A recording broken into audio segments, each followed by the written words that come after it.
Hello friends, आज की class में देखेंगे सीटेट 14 दिसंबर 2024 को पेपर फर्स्ट जो हुआ है उसका हमने पहला part child development and pedagogy हमने करा दिया है। अगर नहीं देखे हैं तो डिस्क्रिप्शन में लिंक दे रहे हैं, वहां से देख लीजिएगा। आइए हम आज पार्ट सेकंड पर चलते हैं। पार्ट सेकंड है गणित। इसका पहला क्वेश्चन देखते हैं। पहला क्वेश्चन है क्वेश्चन संख्या 31। 9 केजी में से 7 केजी 7 ग्राम को घटाने पर क्या परिणाम प्राप्त होगा। विकल्प एक है 1.093 केजी। विकल्प दो है 1.3 केजी। विकल्प तीन है 1.993 केजी और चौथा विकल्प है 1.93 केजी। राइट आंसर तीसरा है। आगे चलते हैं। इसकी अगर सॉल्यूशन करना है तो दोस्तों देख सकते हैं 9 केजी यानी 1 केजी में 1000 ग्राम होते हैं तो 9 केजी में 9000 ग्राम हो जाएंगे। ठीक, इसके बाद 7 केजी दिया गया है तो 7 केजी में 1 केजी में 1000 ग्राम तो 7 केजी में 7000 ग्राम और 7 ग्राम दिया गया है तो 7 ग्राम जुड़ गया है इसमें। ठीक, तो जोड़ने के बाद जो है जब घटा देंगे तो 1.993 ग्राम आंसर हमारा हो जाएगा। आगे चलते हैं। क्वेश्चन संख्या 32 है। क्वेश्चन संख्या 32 है 4 अंकों की वह न्यूनतम संख्या है जो 6, 7 और 4 का गुणज है निम्न है। विकल्प एक है 1008। विकल्प दो है 1000। विकल्प तीन है 1002। विकल्प चार है 1006। राइट आंसर है 1008। सोल्व कैसे करना है क्वेश्चन संख्या 32 को, तो देखेंगे 6, 7 और 4 का एलसीएम ले लेंगे। तो एलसीएम लेने के बाद दोस्तों क्या आ जाएगा, 84 आ जाएगा। तो जब 84 आ जाएगा तो 84 से भाग देना है। ठीक है, 84 से भाग देना है। ठीक, देख सकते हैं 2 गुणे 2 गुणे 3 गुणे 7 आया है। ठीक, इसके बाद जब भाग दे देंगे देख रहे हैं टोटल कट गया है। ठीक है, और कोई विकल्प कटेगा नहीं। तो आप यहाँ से जो है सोल्व कर सकते हैं। नहीं तो आप क्या कर सकते हैं, आप एक एक ऑप्शन को चेक कर सकते हैं। 6 से एक बार सभी में भाग दीजिए, फिर 7 से, फिर 4 में सभी को भाग देंगे तो देखेंगे तो तीनों जो है 6, 7 और 4 ये जब भाग देंगे तो केवल यही 1008 जो है कटेगा। बाकी और कोई 6 से कटेगा तो 7 से नहीं कटेगा, 7 से कटेगा तो 4 से नहीं कटेगा, ऐसे नहीं कटेगा। तो विकल्प हमारा पहला राइट आंसर हो गया। आगे चलते हैं। क्वेश्चन संख्या 33 है 201 के पूर्ववर्ती और 4781 के परवर्ती का गुणनफल है। विकल्प एक है 9,65,650। विकल्प दो है 9,65,200। विकल्प तीन है 9,56,400। विकल्प चार है 9,65,560। राइट आंसर तीसरा है 9,56,400। तो इसको सॉल्व कैसे करेंगे देखते हैं। कुछ नहीं करना है दोस्तों, पूछा गया है 200 का क्या, 200 का पूछा गया है पूर्ववर्ती। पूर्ववर्ती में एक घटा दीजिए और परवर्ती माने आने वाली संख्या, तो एक क्या करना है, जोड़ देना है। उसका क्या करना है, गुणा कर देना है। तो हमारा राइट आंसर आ जाएगा 9,56,400। आगे चलते हैं।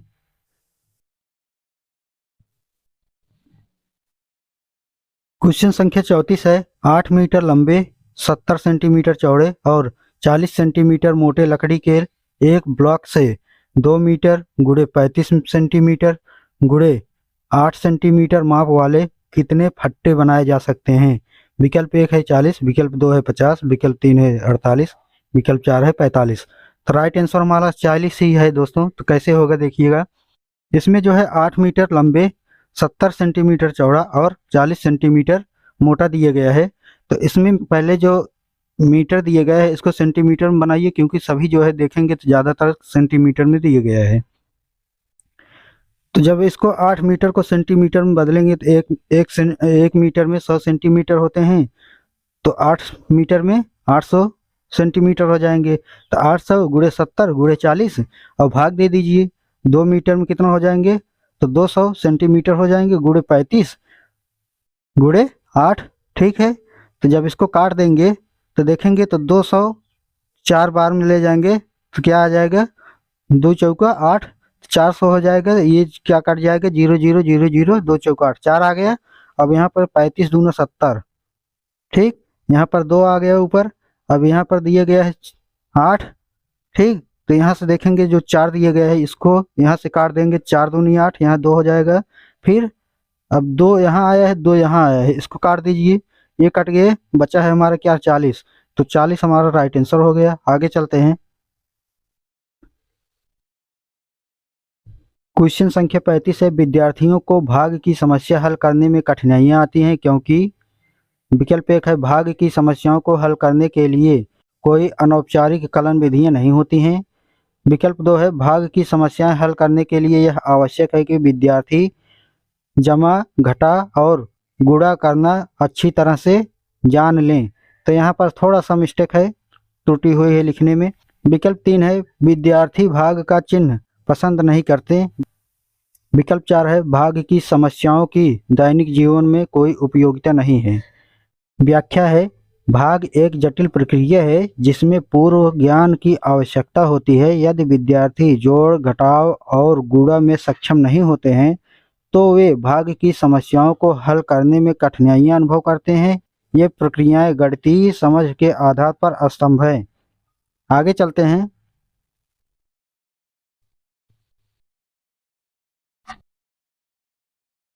क्वेश्चन संख्या 36 है, राधा सोमवार, बुधवार और शुक्रवार को प्रतिदिन 3 किलोमीटर 725 मीटर चलती है, जबकि मंगलवार और बृहस्पतिवार को यह प्रतिदिन 2 किलोमीटर 9 मीटर चलती है। उसके द्वारा सोमवार से शुक्रवार चली गई कुल दूरी बताना है। तो इसमें कुछ नहीं, जोड़ करना है। पहला विकल्प है 15.193 किलोमीटर, दूसरा विकल्प है 16.975 किलोमीटर, तीसरा विकल्प है 16.202 किलोमीटर, चौथा विकल्प है 15.355 किलोमीटर। तो राइट आंसर पहला ही है, 15.193 किलोमीटर। सोल्व कैसे करना है, कुछ नहीं करना है, कुल दूरी लिखना है। देखिए, राधा सोमवार, बुधवार और शुक्रवार को प्रतिदिन, तो प्रतिदिन बोला गया है तो 3 किलोमीटर और 725 मीटर दिया गया है, और प्रतिदिन यानी 3 दिन, तो 3 दिन से गुणा कर देंगे, प्लस 2 किलोमीटर और 9 मीटर। यहाँ पर 2 किलोमीटर और 9 मीटर चलती है, ठीक। तो दोनों दिन लगातार चलती है, तो 2 किलोमीटर और 9 मीटर गुणे 2 दिन। जब इसको आप कैलकुलेट करेंगे तो देखेंगे, पहले तो इसको हम मीटर में चेंज करेंगे। 1 किलोमीटर में 1000 मीटर होते हैं, तो इसको जब चेंज करेंगे तो 3725 मीटर हो गए। 3 दिन से गुणा कर देंगे, प्लस ये 2 किलोमीटर है और 9 मीटर है, तो जब इसको हम मीटर में चेंज करेंगे तो 2009 मीटर। और 2 दिन की बात किया गया है तो यहाँ दो रहेगा, तो 2 दिन हो जाएगा, ठीक है। यहाँ 2 दिन रहेगा, तो जब इसको गुणा करेंगे तो यहाँ पर आ जाएगा टोटल 11,175 मीटर प्लस 4,018 मीटर। अब इसको क्या करना है, जोड़ देना है। जब जोड़ देंगे तो हमारा आ जाएगा 15,193 मीटर, यानी 15 किलोमीटर और 19 मीटर हमारा राइट आंसर हो जाएगा, ठीक है। आगे चलते हैं।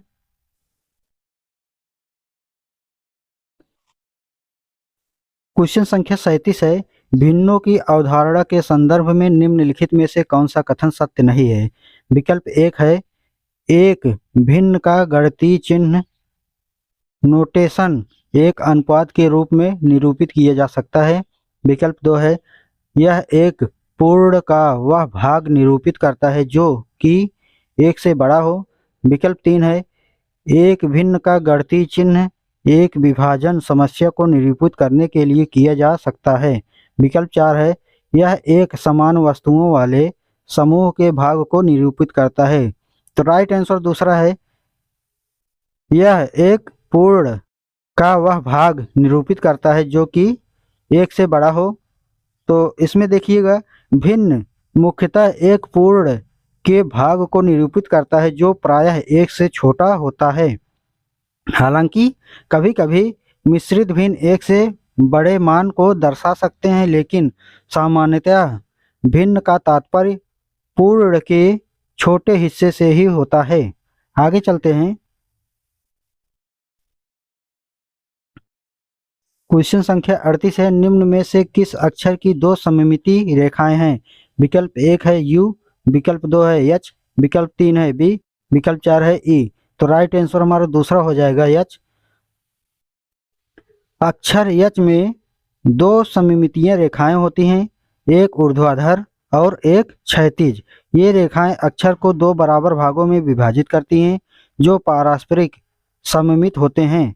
अन्य विकल्पों में यह गुण नहीं पाया जाता है। आगे देखते हैं।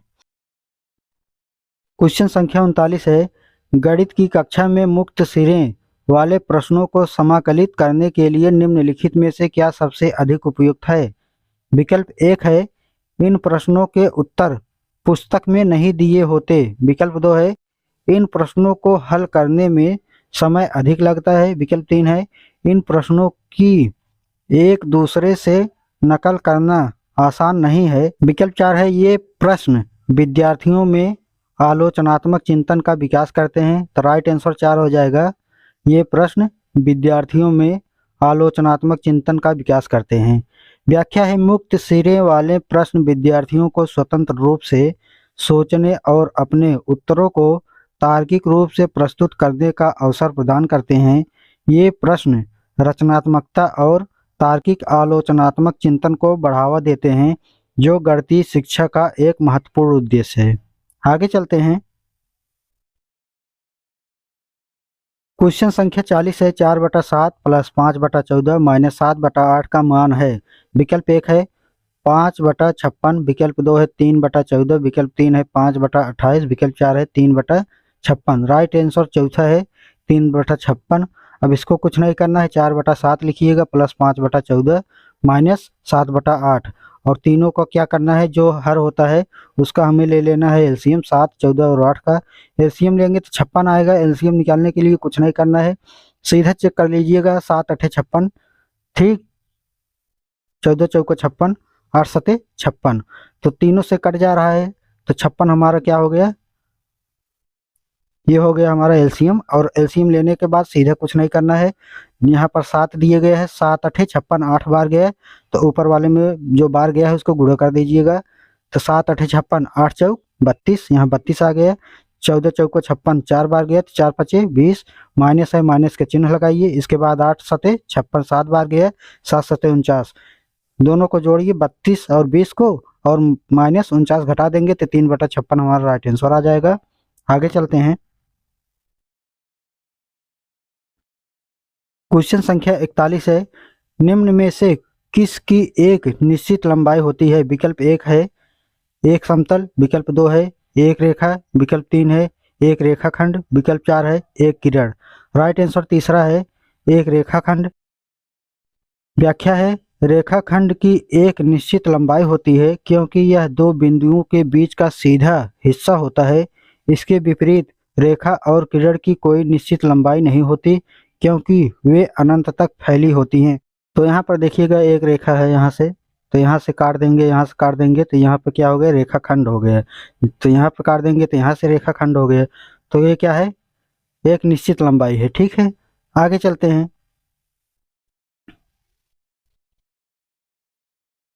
क्वेश्चन संख्या 42 है, संख्या 3,52,876 में 5 और 7 के स्थानीय मानों का अंतर है।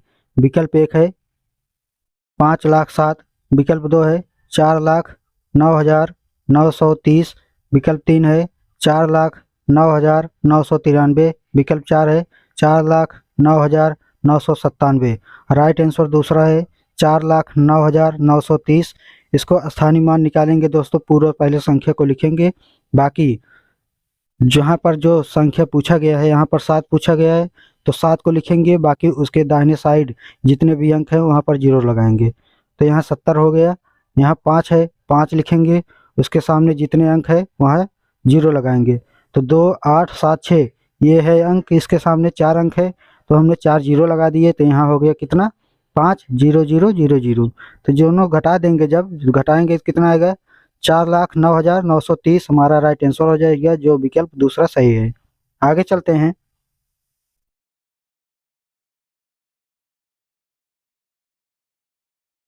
क्वेश्चन संख्या 43 है, तीसरी कक्षा के एक विद्यार्थी से जब 105 को अंकों के रूप में लिखने को कहा जाता है तो वह इसे 1005 लिखता है या लिखती है, यह इंगित करता है। विकल्प एक है वह गणित सीखने में अयोग्य है, विकल्प दो है विद्यार्थी सीखने में कमजोर है, विकल्प तीन है वह शरारती है, विकल्प चार है उसे स्थानीय मान की अवधारणा को समझने में और सहायता की आवश्यकता है।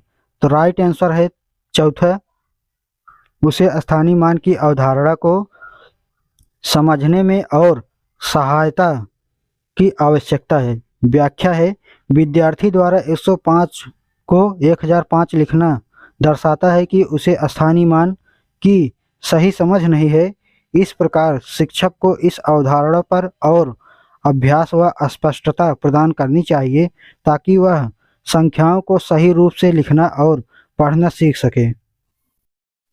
क्वेश्चन संख्या 44 है, सबसे उपयुक्त संज्ञानात्मक कौशल क्या है जो विद्यार्थियों को विशेषताओं और गुणों के अनुसार आकृतियों को पहचानने और उनका समूह बनाने में मदद करता है।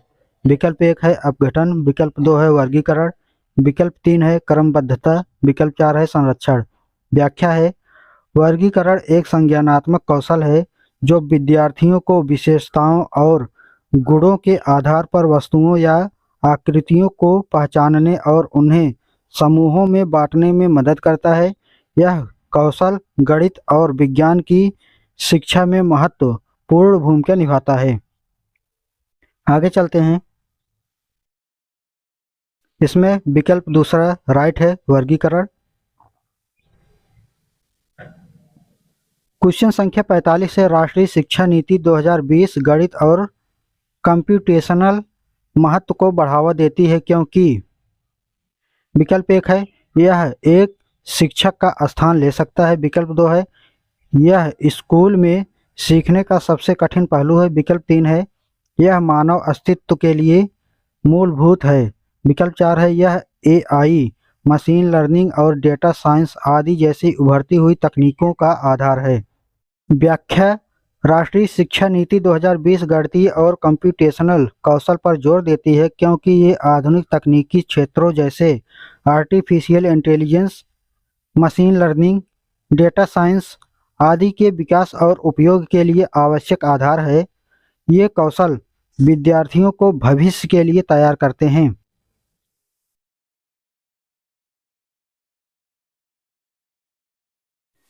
क्वेश्चन संख्या 46 है, आंकड़ों का प्रबंधन के संबंध में निम्नलिखित में से कौन सा सही है। विकल्प 1 है एक आयत चित्र किसी एक संपूर्ण के विभिन्न भागों की तुलना करने के लिए उपयोग किया जाता है, विकल्प 2 है आंकड़ों का आलेखों द्वारा प्रदर्शन समझने में बहुत आसान होता है जबकि आंकड़ों का रुझान या तुलना दिखानी हो, विकल्प 3 है एक दंड आलेख ऐसे आंकड़े प्रस्तुत करता है जो समय के साथ साथ लगातार बदलते रहते हैं, विकल्प 4 है एक रेखा आलेख आंकड़ों की विभिन्न श्रेणियों के बीच तुलना करने के काम आता है। राइट आंसर दूसरा है आंकड़ों का आलेखों द्वारा प्रदर्शन समझने में बहुत आसान होता है जबकि आंकड़ों का रुझान या तुलना दिखानी हो। व्याख्या है, आंकड़ों को आलेखों के माध्यम से प्रस्तुत करने से वे अधिक स्पष्ट और समझने में आसान हो जाते हैं। यह आंकड़ों के रुझान और विभिन्न समूहों के बीच तुलना को सरलता से प्रदर्शन करने में सहायक होता है। आगे देखते हैं। क्वेश्चन संख्या 47 है, गणित की कक्षाओं में निम्नलिखित में से कौन सा रचनात्मक आकलन के बारे में सबसे कम उपयुक्त है। विकल्प 1 है यह संचयी मूल्यांकन उपलब्ध कराता है जो कि बच्चों को श्रेणीबद्ध करने में सहायता करता है, विकल्प 2 है निर्देशात्मक क्रियाकलापों के दौरान विद्यार्थियों की प्रगति को जांचना, विकल्प 3 है विद्यार्थियों की अवधारणात्मक समझ की पहचान करना, विकल्प 4 है यह विद्यार्थियों की भ्रांतियों की पहचान करने में सहायता करता है। राइट आंसर हमारा पहला है यह संचयी मूल्यांकन उपलब्ध कराता है जो कि बच्चों को श्रेणीबद्ध करने में सहायता करता है। आगे देखते हैं व्याख्या है दोस्तों। रचनात्मक आकलन का उद्देश्य विद्यार्थियों की प्रगति और अवधारणाओं की समझ को लगातार जांचना है, न कि उन्हें श्रेणीबद्ध करना है। श्रेणीबद्ध करना आमतौर पर संचयी मूल्यांकन का हिस्सा होता है जो रचनात्मक आकलन के उद्देश्य से मेल नहीं खाता है। आगे देखते हैं। क्वेश्चन संख्या 48 है, कक्षा 3 में 150 बच्चों से उनके पसंदीदा एक फल के बारे में पूछा गया। और 5 पसंदीदा फलों के परिणामों को निम्नलिखित तालिका में लिखा गया है। सेब 28, अमरूद 26, आम 44, केला 14, अंगूर 28। ठीक है, तो विकल्प इसमें पहला है अंगूर और केले को पसंद करने वाले बच्चों की संख्या का अंतर 16 है। विकल्प 2 है आम और केले पसंद करने वाले बच्चों की संख्या अमरूद पसंद करने वाले बच्चों की संख्या की दुगनी है। विकल्प 3 है 10 बच्चे इस तालिका में दिए गए किसी भी फल को पसंद नहीं करते। विकल्प 4 है सेब और अमरूद पसंद करने वाले बच्चों की संख्या समान। राइट विकल्प 3 है 10 बच्चे इस तालिका में दिए गए किसी भी फल को पसंद नहीं करते हैं। इसमें बच्चों की संख्या 28, 26, 44, 14, 28 दिया गया है और इनको जोड़ेंगे तो 140 ही आ रहा है। 10 बच्चे ऐसे हैं जो किसी भी फल को पसंद नहीं करते हैं, यही राइट हो जाएगा तीसरा। क्वेश्चन संख्या 49 है चौथी कक्षा के बच्चों को क्षेत्र की अवधारणा से परिचित कराने का सबसे प्रभावी तरीका कौन सा है।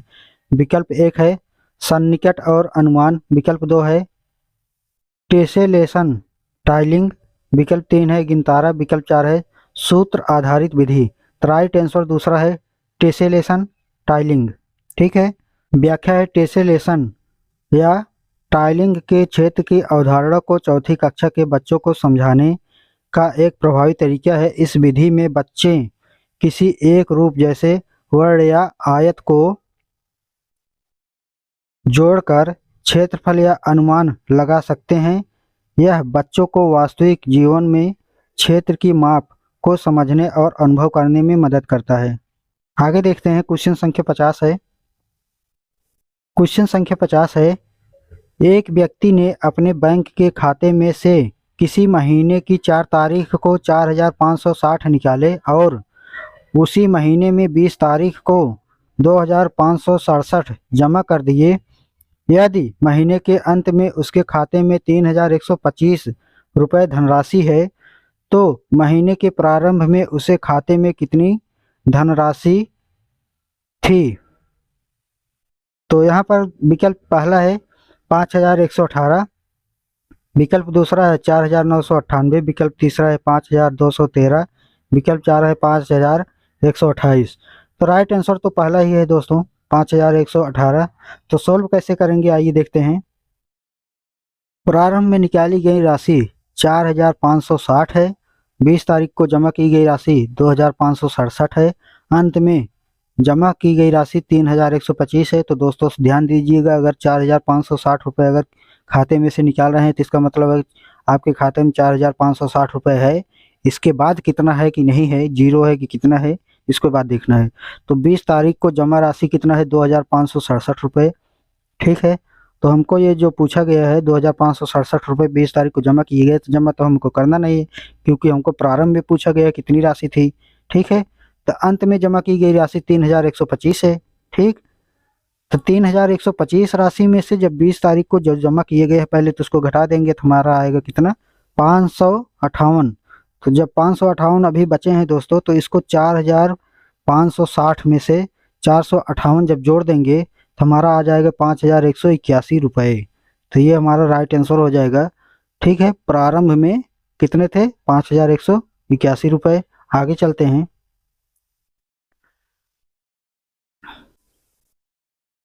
क्वेश्चन संख्या 51 है पैटर्न 12, 14, 17, 13, 8, 14, 8, 21। इसके बाद दो यहाँ पर भरना है। में लुप्त दो संख्याएं क्रमशः हैं। विकल्प 1 है 13, 4, विकल्प 2 है 15, 7, विकल्प 3 है 12, 3, विकल्प 4 है 14, 5। तो राइट आंसर हमारा पहला है 13, 4। आइए देखते हैं कैसे है। व्याख्या है इस पैटर्न में संख्याओं का क्रमशः एक निश्चित नियम का पालन करता है जिसमें प्रत्येक संख्याओं के बाद एक परिवर्तित होता है। पैटर्न को ध्यान से देखेंगे तो यह पता चलता है कि पहले 12 से 14, फिर 14 से 17, फिर 17 से 13, फिर 13 से 8, फिर 8 से 14, फिर 14 से 21 की ओर बढ़ते हैं। इसके बाद अगली दो संख्याएं 13 और 4 हो सकती हैं जो इस पैटर्न से मेल खाती हैं। आगे देखते हैं।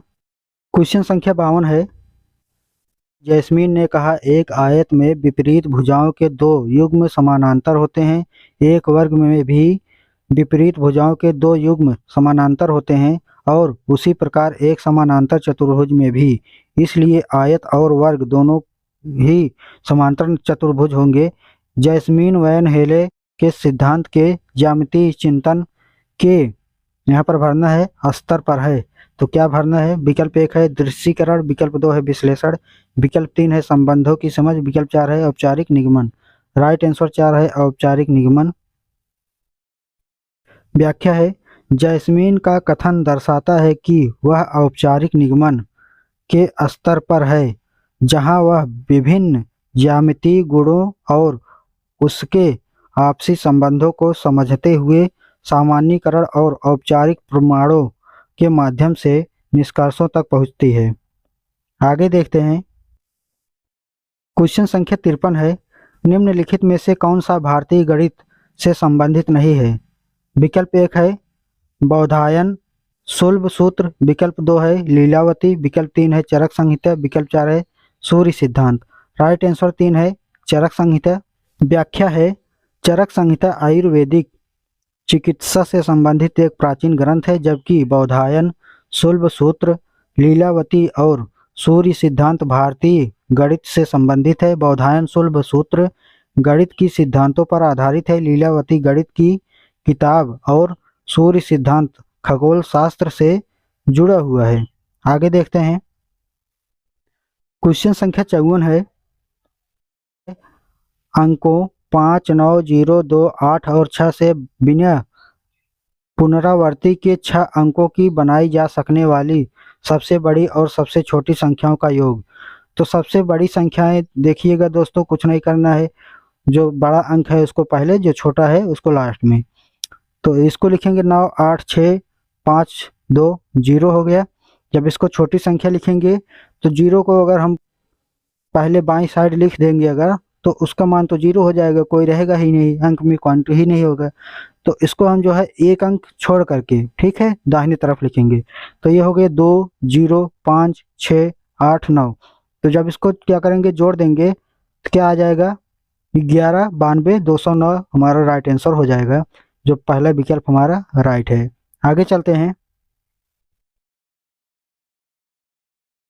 क्वेश्चन संख्या 55 है, निम्नलिखित में से विद्यार्थी द्वारा उपयोग की गई कलन विधि के लिए कौन सा सबसे उपयुक्त है?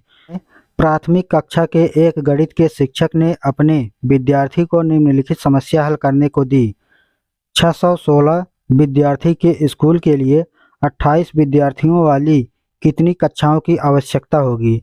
एक विद्यार्थी ने यह समस्या को इस प्रकार हल की है, एक कक्षा में 28 विद्यार्थी, तो उसने फिर 10 कक्षा में 280 और फिर 10 कक्षा में 280 विद्यार्थी, तो इसको जोड़ेंगे तो 560 हो गए, बचा कितना है 56। तो वह 2 क्लास और ले लिए, 28 दूनी 56, तो कितना हो गया, जब जोड़ेंगे तो 616 टोटल हो गया। तो कक्षा जब जोड़ेंगे तो 10, 10, 20, 2, 22, तो उसने क्या कर दिए, यहाँ पर 22 कक्षाएं बना दिए। तो इसको पूछा जा रहा है, निम्नलिखित में से विद्यार्थी द्वारा उपयोग की गई कलन विधि के लिए कौन सा सबसे उपयुक्त है? विकल्प 1 है विद्यार्थी ने समस्या हल करने के लिए एक गलत कलन विधि का उपयोग किया है।